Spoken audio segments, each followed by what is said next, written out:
As chuvas prejudicam a safra de batatas no Paraná, mas a falta do produto está fazendo o preço disparar no mercado.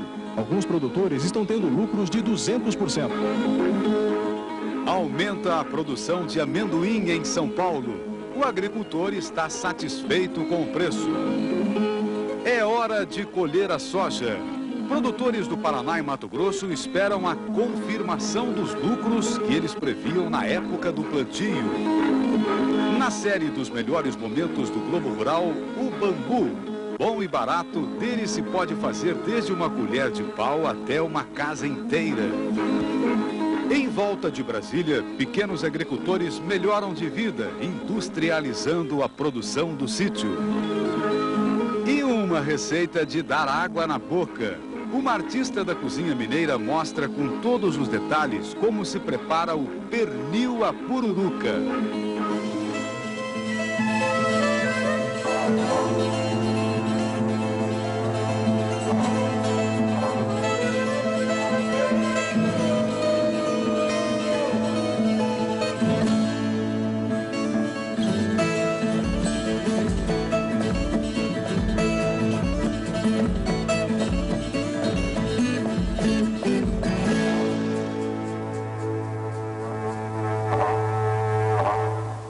Bom dia. Fevereiro é mês de carnaval e também das primeiras colheitas da nova safra de grãos. É hora de o agricultor receber a paga por um ano inteiro de trabalho. Para a soja, a lavoura que mais cresceu este ano, até agora as indicações são de que a maioria dos produtores vai sair recompensada. Há alguns problemas de clima localizados, mas em quase todas as regiões a lavoura se desenvolveu bem. E o preço, que é tão importante quanto o clima, ainda é compensador. Que a sorte, então, continue sorrindo até além da colheita. E vamos para os melhores momentos do Globo Rural. Quem pensa em Brasília, dificilmente pensa em agricultura. Mas o fato é que em volta da cidade, no Distrito Federal, vivem e trabalham milhares de agricultores. E muitos deles, apoiados no programa do governo, estão industrializando seus produtos e multiplicando os lucros da propriedade. Veja a reportagem do Vico Iazzi. Manhã de sol em Ceilândia, Distrito Federal. Mais uma manhã de trabalho para seu Anísio de Oliveira. Há 35 anos ele ganha a vida assim. Em 6 hectares, planta cebolinha, brócolis, coentro, couve, alface, cenoura. Sempre trabalhou muito. Mas de uns anos para cá, a renda da horta foi ficando pequena para ele, a mulher e os 6 filhos. Tive dificuldade, tive sim. Por quê, hein? Porque a gente, o que produzia não vendia. Produzia muito e não tinha comércio. Os filhos, eles foram caçar emprego. Carlos, filho de seu Anísio, foi para Brasília trabalhar como motorista. Você gostou de ter saído? Ah, não gostei não, porque eu não gosto muito de trabalhar assim não. De empregado para os outros na rua, eu não gosto muito não. Hoje tudo mudou de novo. Como você está vendo, Carlos voltou e trouxe com ele os 5 irmãos. É que os 6 hectares ficaram muito mais rentáveis. O segredo foi que a família passou a industrializar a produção. As filhas do seu Anísio lavam, picam, desinfetam, embalam e etiquetam as verduras. Com esse trabalho e sem a presença de intermediários, os produtos alcançam melhor preço de venda. O maço de couve, que antes era vendido por 20 centavos, agora sai por 80, 4 vezes mais. Bem, esse tipo de trabalho de industrialização caseira da família do seu Anísio acontece também em outras 64 propriedades do Distrito Federal. São pequenos produtores que entram na industrialização para melhorar a renda na família. Uns fazem doces, bolos, biscoitos, outros fabricam queijo, linguiça. E todos entraram na atividade pelo mesmo caminho. Um projeto da Secretaria de Agricultura do Distrito Federal. Seu Anísio reflete bem a ideia do projeto. Ele aumentou a renda da família e impediu a migração de trabalhadores do campo para a cidade. O programa ganhou o nome de PROV, Projeto de Verticalização da Produção, e já abriga 135 famílias como a do seu Anísio. Com este pensamento, a Secretaria tomou 2 providências. Primeiro abriu uma linha de crédito especial para a construção das agroindústrias, com menos burocracia e juros abaixo do mercado. Depois montou esta fábrica de placas pré-moldadas, o que agiliza e barateia a construção. Osílio e Aparecida da Silva entraram no programa, pegaram um empréstimo e já estão trabalhando na agroindústria novinha. A produção, olha aí, doces cristalizados de mamão e de abóbora. Osílio, quanto é que custou a construção? R$3.040. Quanto tempo para levantar isso tudo? Cerca de 3 meses. E vocês pagaram mão de obra? Não. A construção com pré-moldados é simples. Telha de amianto, tela contra insetos, um pedilúvio na entrada, forro de madeira e um banheiro do lado de fora. O casal tem 4 anos para pagar o financiamento. Os juros ficam em 6% ao ano. A 60 quilômetros dos doces da Aparecida funciona esta outra agroindústria. Outra família de pequenos produtores. Sevetelvino e os filhos cansaram de vender frango vivo. O mercado era incerto e o dinheiro curto. Hoje eles abatem, resfriam e embalam a produção. A renda da atividade ficou 4 vezes maior. Com frango vivo, a madame não vai querer cortar um frango, né, depenar um frango. Então eu já levo ele prontinho já, vai direto para panela. E aí sai mais fácil? É mais fácil. Repare no cuidado e na higiene do trabalho da família. Bem, essa atitude é fundamental porque os produtores do projeto enfrentam o mesmo tipo de fiscalização de um grande industrial. Para atingir este padrão de qualidade, eles recebem treinamento. No caso aqui nós vamos preparar com a beterraba, com a cenoura e com a cebolinha. Hoje a aula aqui é sobre hortaliças em conserva. Outros cursos são processamento de frutas, fabricação de doces, queijos, embutidos e defumados. Tudo de graça. Josina Cardoso, a Dona Josa, nasceu em Goiás e veio com a família para este sítio no Distrito Federal. Para ajudar nas contas da casa, resolveu usar o leite e as frutas da propriedade para fazer doces. Durante muito tempo trabalhou aqui, neste tacho de cobre. Para fazer um doce, quantas horas mexendo aí? Ixi Maria, e eu nem pensava, eu colocava esse doce assim às 9 horas, eu ia tirar esse doce lá para as 4 da tarde. Agora, com agroindústria, Dona Josa não sente mais dor no braço. A solução foi esta engenhoca aí, que faz o serviço pesado. Equipamento comprado com empréstimo do projeto. Hoje a produção é de doce de leite. A máquina agradou tanto que ganhou até um apelido. Aqui nós chamamos de mexerola, né? Agora se é outra... Mexerola? Com agroindústria e mexerola, Dona Josa melhorou a higiene e aumentou a produção. Outra mudança importante foi na embalagem dos produtos. É que cada indústria do projeto tem etiqueta personalizada com código de barra. Tudo planejado por publicitários. Vale lembrar que os produtores pagam as etiquetas e as embalagens. O governo só entra para facilitar o negócio. Compra quantidades grandes e revende pouco a pouco. Pronto. Com o produto fiscalizado, embalado e etiquetado, surge outra novidade. Agora a Dona Josa, seu Anísio, Aparecida podem vender até em supermercados. A Secretaria de Agricultura montou este ponto de vendas num supermercado da rede estadual. Mas os produtos já estão entrando até em grandes supermercados privados. Outra alternativa para comercialização é o Ceasa de Brasília. Os produtores vêm aqui uma vez por semana para fazer a venda direta ao consumidor. Nesta barraca, as filhas do seu Anísio aproveitam o movimento.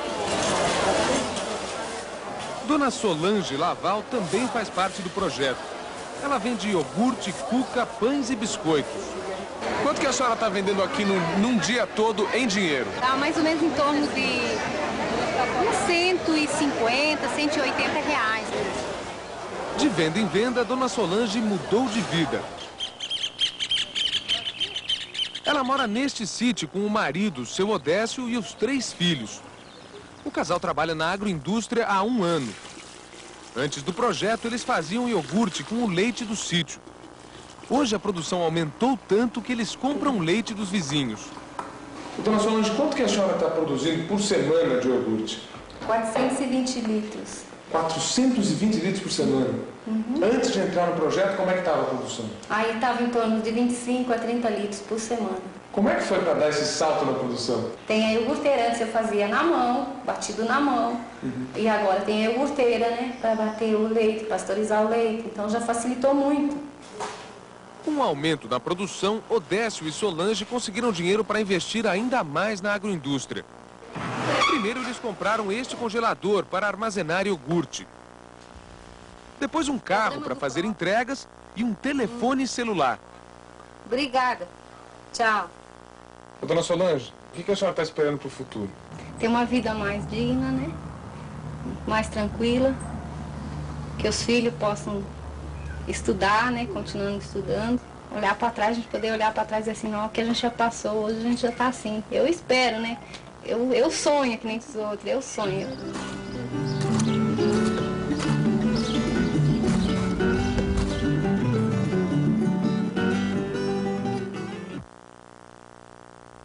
E você vai ver daqui a pouco no Globo Rural. O início da colheita da soja em Mato Grosso, a virada do preço da batata no Paraná e a grande safra de amendoim em São Paulo, depois dos comerciais.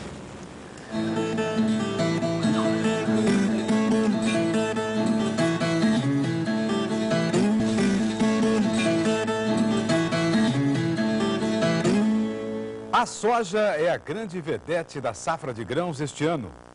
Na hora do plantio, a situação do mercado prometia bons lucros para o produtor. Agora chegou a hora da colheita. Em Mato Grosso, ela já está começando. A produção de soja este ano em Mato Grosso vai ser 13% maior que a de 97. Muitas áreas de pasto foram transformadas em lavouras de soja. E novas áreas também foram abertas em todo o estado. No ano passado, Lucas do Rio Verde plantou 165 mil hectares de soja. Este ano, são 199 mil. E boa parte está assim, pronta para a colheita. Em muitas fazendas do município, o trabalho já começou. Os agricultores estão satisfeitos com o preço da soja no estado, em média R$12. Mas estão preocupados com o excesso de chuva na hora da colheita. A lavoura de seu Evânio Valcânia tem 800 hectares e a soja está madura. Mas ele tem que correr contra o tempo para continuar a colheita. Agora começou a complicar, e justamente agora que o pessoal já dessecou bastante soja, né? E que nós precisaríamos, vamos dizer assim, nos dias de soja para poder tirar essa soja da lavoura, né? Para mandar para o comércio. Agora veja a situação dos produtores de soja no Paraná. A área de plantio de soja no Paraná aumentou 11% em relação ao ano passado. A maioria das lavouras está em fase de desenvolvimento vegetativo ou em floração. Segundo a Secretaria de Agricultura do Estado, este ano a safra de soja no Paraná deve chegar a 7 milhões e 700 mil toneladas, o que representa um aumento de quase 7% em relação ao ano passado. A colheita de soja no Paraná vai de fevereiro a maio. Muitos agricultores ainda estão animados com os preços do produto. A expectativa nossa seria de vender a R$14 a saca, não é? Esse é o que nós achamos que vai ocorrer, não é? Isso pode representar lucro? Sim, um lucro razoável, não é? Mas não um lucro excessivo. O preço do boi gordo termina o mês com uma pequena queda. Em Araguaína, Tocantins, a arroba saiu por R$24, prazo de 30 dias. Em Naviraí, Mato Grosso do Sul, 25. Em São Paulo, o índice Exalc BMF apontou R$26,83, queda de 0,5% em relação à semana passada. São Paulo, o maior produtor de amendoim do país, está colhendo uma grande safra. E o agricultor também está satisfeito com o mercado. 65 mil hectares. Essa é a área plantada de amendoim no estado de São Paulo, o principal produtor do país. Em relação ao ano passado, o plantio cresceu 16%. A temperatura elevada e a pouca chuva colaboraram para grãos saudáveis ideais para a indústria de alimentos. É um amendoim que nós podemos dizer que foi o melhor aí dos últimos 5 anos em termos de qualidade. E isso também vem ajudar muito o produtor com relação ao preço, né? Porque o amendoim tendo uma boa qualidade, fatalmente o preço de mercado é melhor. Nas regiões de Marília e Tupã, responsáveis por quase metade da safra estadual, os 400 agricultores se surpreenderam com a produtividade. Chega a 100 sacas por hectare, 30 sacas a mais que no ano passado. A boa safra deste ano exigiu o dobro da mão de obra na lavoura e famílias inteiras estão aproveitando as ofertas de trabalho. Veio a minha esposa, minha filha, meu genro, meus 2 sobrinhos e meu cunhado. Você está tirando quanto? A safra é de 15 reais por dia. Os produtores dizem que o preço do amendoim é bom, gira em torno de R$10 a saca, R$3 a mais que o custo de produção. Mas o lucro já está comprometido de acordo com os agricultores. Vai pagar as dívidas acumuladas nos últimos 4 anos, quando São Pedro não foi tão bonzinho com a lavoura. A safra de café este ano deverá ser de 31 milhões e 17 mil sacas, 40% a mais do que no ano passado. A previsão é do governo e foi anunciada essa semana. Mesmo assim, o mercado de café fino se manteve estável. A saca foi vendida em Araguari, Minas Gerais, por R$250. Em São Gabriel da Palha, Espírito Santo, o café Conilon foi negociado por R$130. No Paraná tem muito produtor de batata satisfeito com a safra. Mas isso é o resultado de uma reviravolta. No início da colheita, a situação estava péssima. O Paraná plantou 24 mil hectares de batatas nessa safra, 11% a menos que no ano passado. Muitos agricultores ficaram com medo do El Ninho e com razão. As chuvas descobriram as batatas antes do tempo e elas brotaram. As perdas já chegam a 15%. Em algumas cidades da região centro-sul do estado, o prejuízo foi ainda maior. O seu Floriano Mica plantou 70 hectares. Ele teve que usar 3 vezes mais fungicida por causa da umidade. Mesmo assim, perdeu 1/3 da produção. Tinha uma perspectiva de colher 600 sacas por hectare e nós estamos conseguindo colher só 400 sacas por hectare. A falta do produto fez o preço disparar no mercado. A saca de 50 quilos da batata Mona Lisa subiu 150% nos últimos 30 dias. Quem negociou a batata no começo da safra saiu perdendo. É o caso do agricultor Bruno Joslin, do município de Araucária, que lamenta ter vendido a batata na hora errada. Eu planto batata faz 45 anos que lido com isso aqui. E sempre pouquinho, não sou plantador grande, mas que eu me lembro nunca aconteceu uma virada como aconteceu esse ano, essa safra agora. O seu Francisco Chebeski plantou junto com os irmãos 170 hectares só com a batata Mona Lisa. Ele espera colher 84 mil sacas, 20% a menos que a previsão inicial. Mas a margem de lucro vale a pena. Em relação ao ano passado, nessa mesma época, está na faixa de 200%. Isso é muito bom, hein? É ótimo para o produtor. Na sexta-feira, o preço da saca de 50 quilos da batata Mona Lisa em Ponta Grossa era de R$ 25,72. Daqui a pouco a gente vai falar de bambu. Ele foi usado na construção de templos e palácios. Esteve presente na invenção do papel e do avião. A história dessa matéria-prima de grande importância para a humanidade você vai ver depois dos comerciais.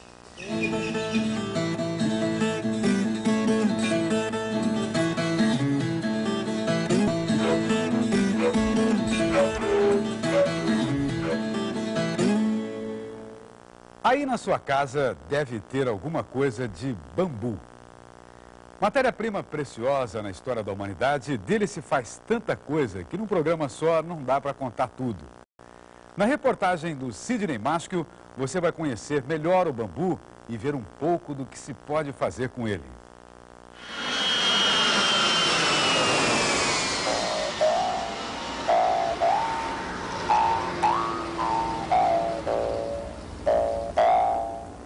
Luz elétrica, papel, avião. Estas invenções mudaram profundamente a vida do ser humano. Você saberia dizer em qual delas o inventor usou bambu? A resposta é em todas. Nas primeiras lâmpadas elétricas da história, o inventor norte-americano Thomas Edison usou filamentos de carvão de bambu. O brasileiro Santos Dumont também usou bambu para fazer a estrutura do 14 bis, que a gente está vendo aí no seu primeiro e histórico voo, em 1906. Um ano depois, ele construiu o Demoiselle, que era menor e voava mais longe. Nesta réplica perfeita do aparelho, que pertence ao Museu de São Paulo, dá para ver que o corpo do avião é feito com varas de bambu. Os povos do Oriente Antigo faziam muita coisa com bambu. Casas, templos, remédio, armas. Os orientais também inventaram o papel, que era feito de fibra de bambu. Veja agora este monumento, o Taj Mahal, que fica na Índia. No século XVII, um nobre indiano mandou construir esta maravilha da arquitetura para servir de túmulo para a mulher amada. Adivinha do que foi feita a sua estrutura? Isso mesmo, é de bambu.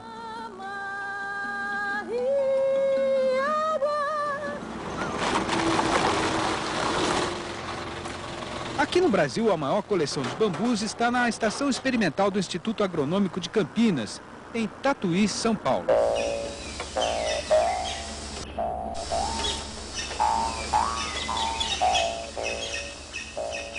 O Brasil é um dos países mais ricos do mundo em espécies nativas de bambu. De norte a sul do país, nós temos cerca de 190 espécies diferentes, como essa aqui, que é conhecida como jativoca, um bambu originário aqui da região sudeste. Jativoca, taquara, taboca, taquaruçu, criciúma. Os nomes mudam conforme a espécie e a região, mas quase todos vêm da língua tupi, como explica o agrônomo Antônio Salgado, um dos maiores especialistas em bambu do mundo. Quando os portugueses chegaram aqui do Brasil, eles já encontraram os índios utilizando esse bambu na construção de suas malocas, de cestarias, de vasos. E mais tarde os portugueses trouxeram outras espécies de bambu originárias, principalmente da Índia, espécies exóticas, que se espalharam bem pelo Brasil.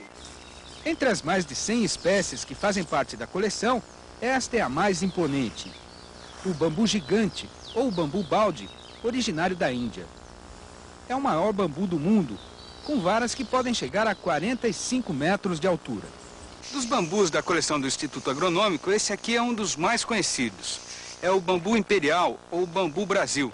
Esse nome é mais ou menos óbvio, né? Ele é verde e amarelo. Mas apesar do nome, ele não é um bambu brasileiro. Esse é um bambu exótico introduzido pelos portugueses da Índia, com características bem ornamentais, por causa dessa questão do verde e o amarelo, e se difundiu por todo o território nacional numa adaptação muito boa, principalmente porque ele é facilmente multiplicável pelo desenvolvimento das suas gemas. Eles têm gemas bem desenvolvidas e que você largando um pedaço desse bambu num chão úmido, ele já começa a enraizar. A palavra bambu é oriental, provavelmente originária da língua da Malásia.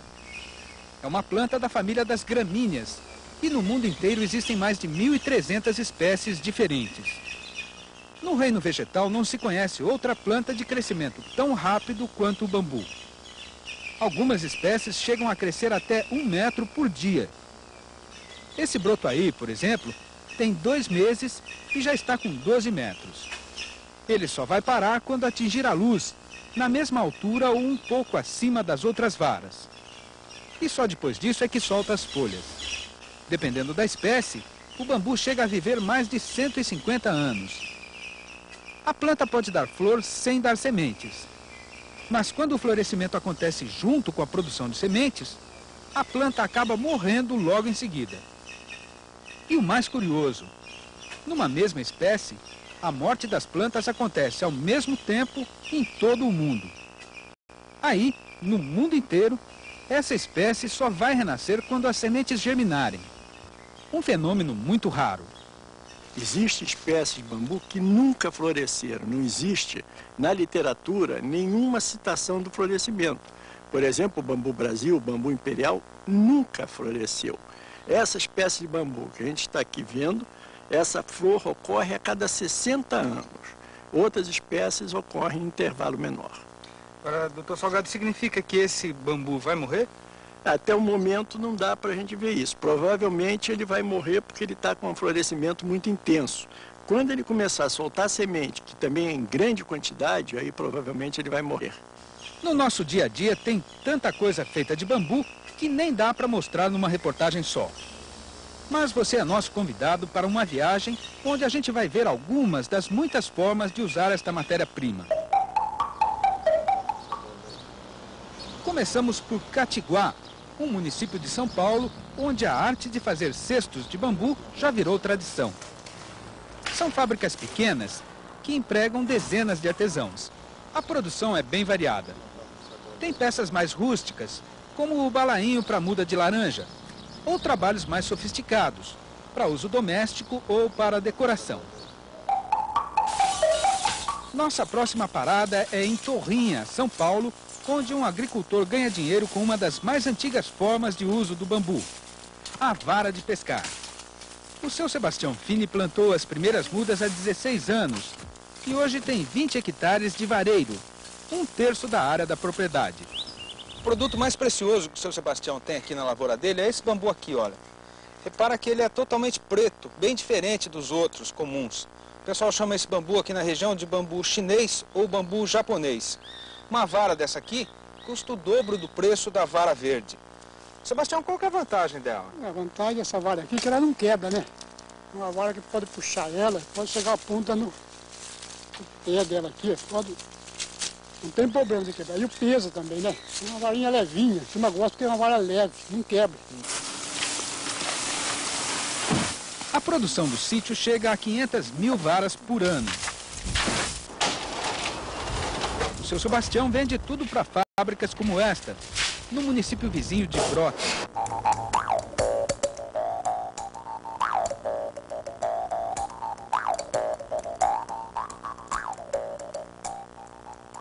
E aí está o bambu pronto para fazer a alegria dos mais exigentes pescadores.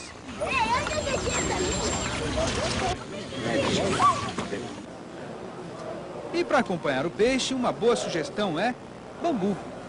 Aliás, broto de bambu, um ingrediente típico da culinária japonesa, chinesa e de outros países do Oriente. Prontinho esse dia. Opa! O que você fez aí, Carlos? Esse é um teppanyaki de salmão, tá? Que acompanha o broto de bambu e alguns legumes, tá? Quer dizer que o broto de bambu é fundamental nesse prato, então? É importante, né? Dá um toque a mais no prato.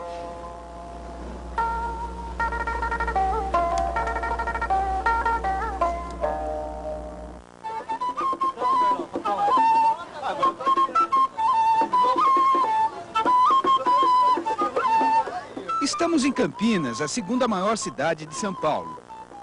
A feira da Praça do Centro de Convivência, aos domingos pela manhã, é programa obrigatório para quem gosta de artesanato de bambu.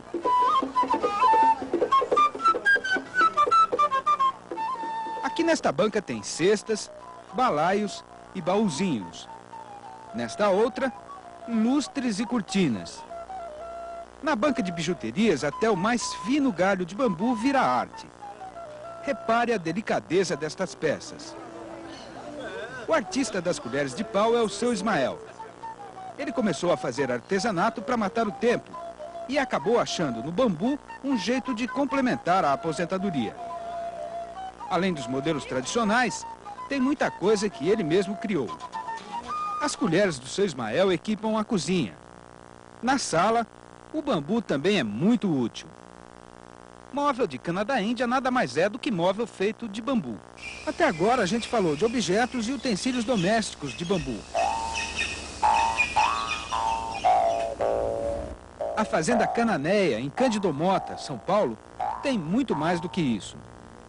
Tem bambu na antena de televisão, para dividir os quintais das casas da colônia, na cerquinha da horta, na escada, na plataforma sobre o lago. Galinheiro de bambu tem de todo jeito e de todo tamanho, veja só. A propriedade de 580 hectares produz soja, cana e milho. O dono é o Dr. Hélio Souza Dias, um agrônomo que comprou a fazenda há 35 anos. A primeira muda que ele plantou aqui foi um bambu. Seu interesse pelo bambu é anterior à fazenda? É muito anterior. É um interesse desde a minha infância, por influência do meu pai, né?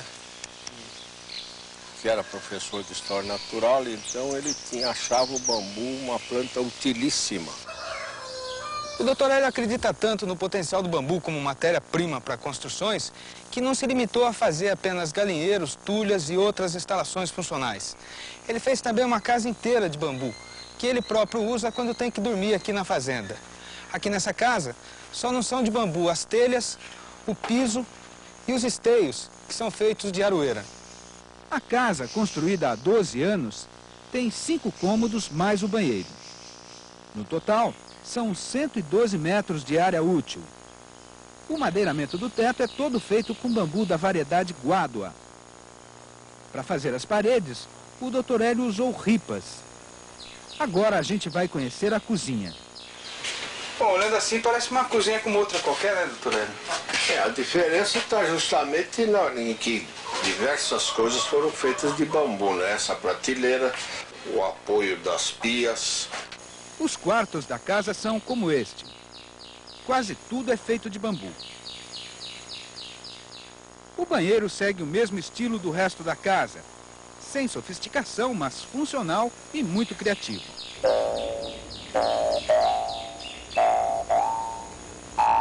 E a viagem do bambu segue em frente.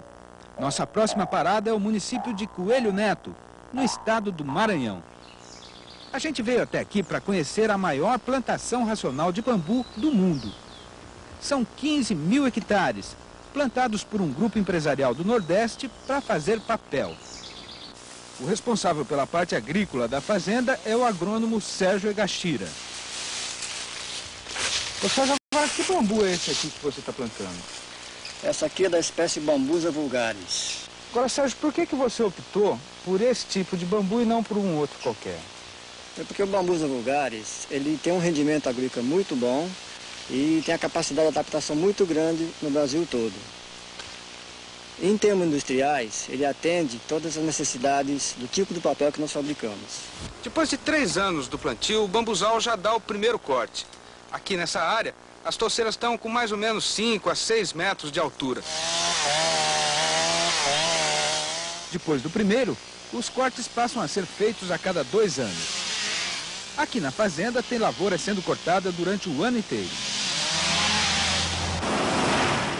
O bambu seco é trazido aqui para esta grande picadeira, onde as varas vão ser transformadas em pedacinhos de no máximo 2 centímetros. E da picadeira o bambu vai para a fábrica, aqui mesmo em Coelho Neto. É uma grande estrutura industrial que produz 50 mil toneladas de papel por ano. A fábrica produz um papel do tipo cartão, de qualidade especial para embalagens dos mais diferentes produtos. Pelo menos alguma destas caixas você deve ter aí na sua casa.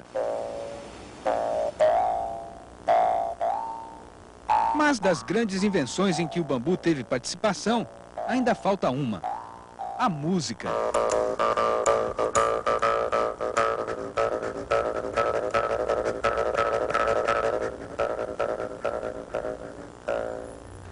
A Badia Assad é uma cantora e instrumentista aqui do estado de São Paulo e, sobretudo, ela é uma pesquisadora de sons. Ela tem incorporado ao trabalho dela muita coisa feita de bambu, muito instrumento que é feito basicamente de bambu, né, Badia? Badia, você acha que seria absurdo dizer que, quando o homem começou a pensar em fazer música, ele tem usado bambu? Inclusive, você me fez essa pergunta, eu nunca tinha pensado muito nisso, mas eu não acho absurdo não, porque o bambu, ele é um instrumento tão, ele possibilita se fazer instrumento tão facilmente que nem isso aqui. Isso aqui é um instrumento que, na verdade, é uma natureza. Eu só botei aqui uns barbantes e se não tiver um vento passando por esses bambus que estão soltos na natureza, está fazendo música.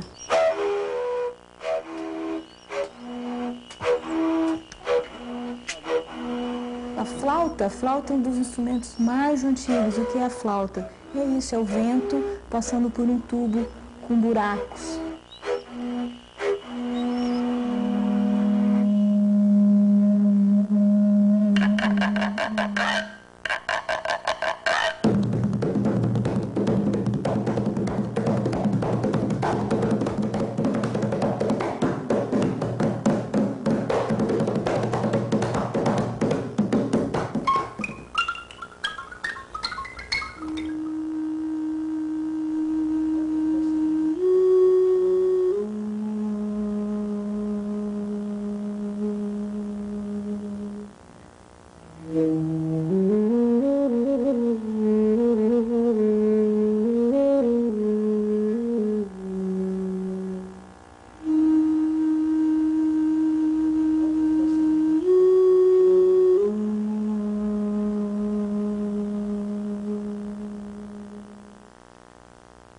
Com certeza você deve conhecer outras formas de utilizar o bambu, além destas que a gente viu. Com criatividade e um pouco de trabalho, dá para fazer muita coisa útil e bonita. E prepare-se para anotar uma receita de dar água na boca. O Globo Rural vai a Minas Gerais para acompanhar a preparação de um pernil à pururuca. Os detalhes você fica sabendo depois dos comerciais. Até já!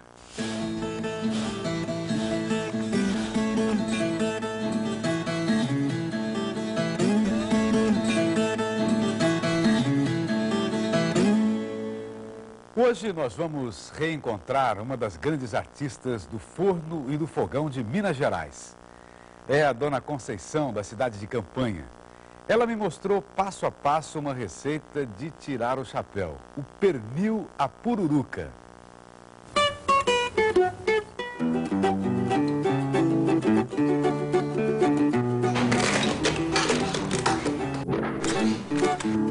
A leitoa à pururuca foi o prato de Natal do Globo Rural em 93.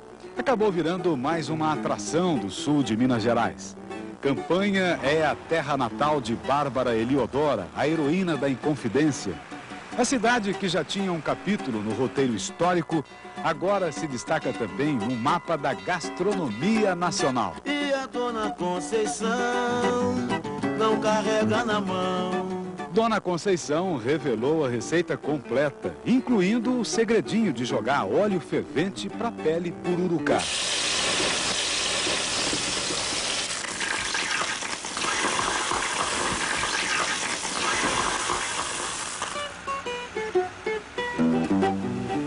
Foi com água na boca, lembrando aquela irresistível leitoa, que nós voltamos à fazendinha da Dona Conceição, que fica a 5 minutos da cidade.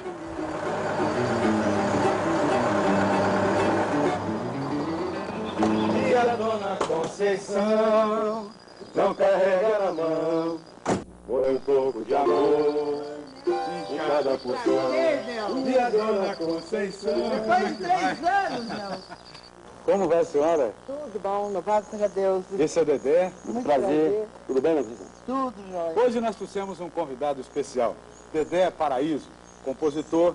Foi ele que fez aquelas músicas da reportagem sobre a leitoa pururuca. E agora o Dedé vai nos ajudar a contar a história dessa nova delícia que a Dona Conceição está fazendo e que já ganhou fama no sul de Minas inteiro, hein, Dona Conceição? Graças a Deus, meu filho. Esta é a novidade do cardápio. E foi em homenagem à leitoa que recebeu o nome de pernil à pururuca. O costume tradicional é descarnar o porco separando o tocinho junto com a pele das outras partes. Mas para esse pernil que a Dona Conceição faz, o corte é diferente. A gente vai ver como é que se destrincha as peças aqui. Quem vai ajudar é a Daílza, braço direito da Dona Conceição. Nós tiramos a costela primeiro, para poder dar a chance da gente tirar o resto sem machucar muito. A Daílza trabalha rápido com a faca. Em poucos minutos, limpa a carcaça de ponta a ponta. Agora é a parte mais importante. Nós estamos tirando o pernil com a pele. Nossa, tá parecendo aqueles presuntos italianos, hein? Olha que maravilha. Olha aí. Olha. O resultado proveitoso do corte à moda da Dona Conceição é que o dianteiro também vira pernil. A paleta, por ser uma carne mais dura, normalmente iria para a panela.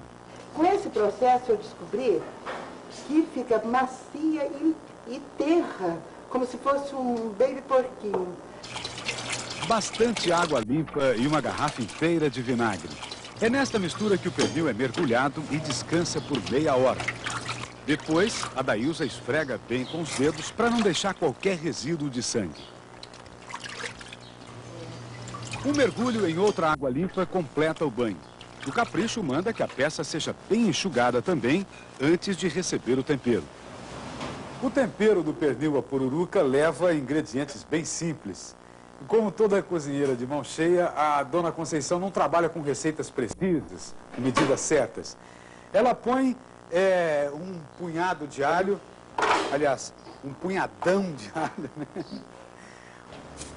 Um tanto de sal, uma pitada de pimenta do reino, um pouco de vinho e um bocado de água.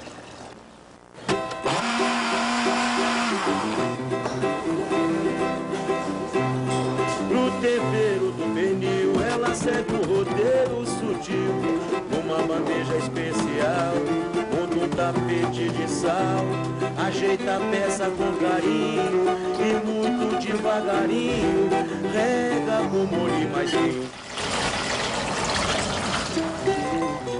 E atenção, para o retoque final, cobre com bastante água e prova se está bom de sal. Tá legal. Tá bom, meu?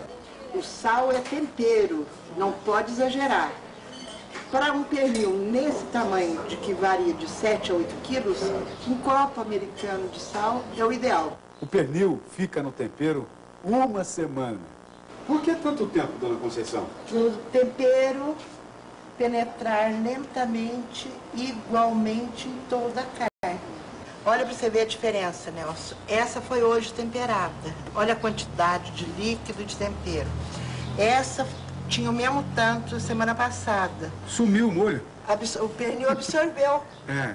Então a carne está temperada uniformemente. O pernil fica na geladeira durante todo o tempo de absorção do tempero, o que acontece pelos poros mesmo. Como você deve ter notado, Dona Conceição não fura a carne para o molho penetrar melhor. Vai para o forno protegido apenas pelo próprio couro. Papel alumínio só nos tijolos refratários que servem de apoio. E se você achou muito o período em que ele fica no tempero, adivinhe quanto tempo demora para assar. Tá aí uma dica. Ele é assado em fogo brando, na temperatura mínima.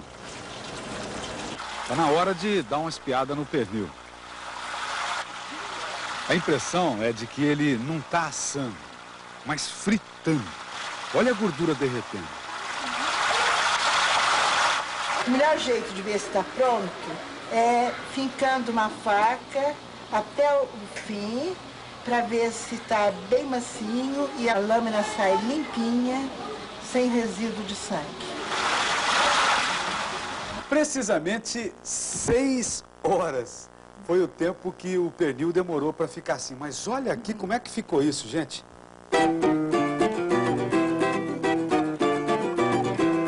O pernil, a pururuca, embriaga nossa cuca, acompanha a salada enxuta.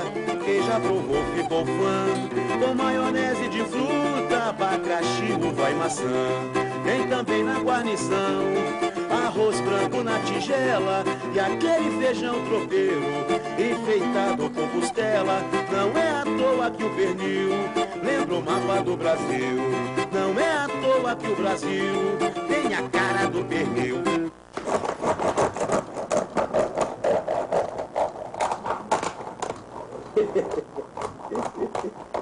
Que maravilha, dona Olha, Conceição. meu filho, olha, tenro, cor de rosa. Eu vou ter o privilégio aqui do primeiro pedaço, né?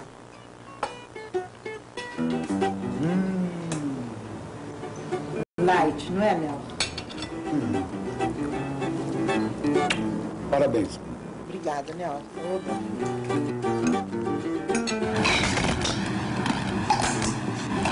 Ai, Dedé.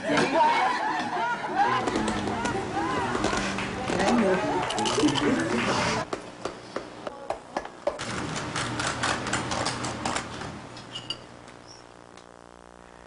Pois é, aqui no estúdio tá todo mundo com água na boca. E por hoje é só. Domingo que vem a gente continua com os melhores momentos do Globo Rural. Você vai rever os detalhes de uma planta muito especial. A Vitória Régia, com suas folhas lembrando uma pizza e as flores que mudam de cor conforme a hora do dia. A bebida preferida do verão, a cerveja.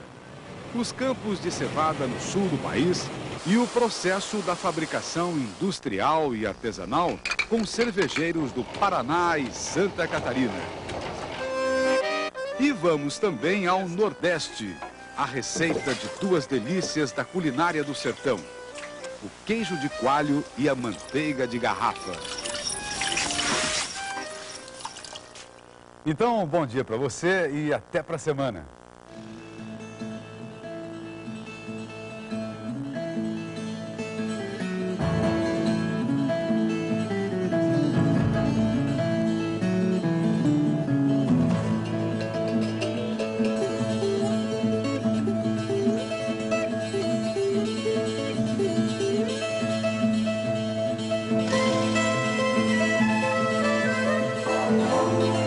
Rede Globo São Paulo. Assista agora Esporte Espetacular.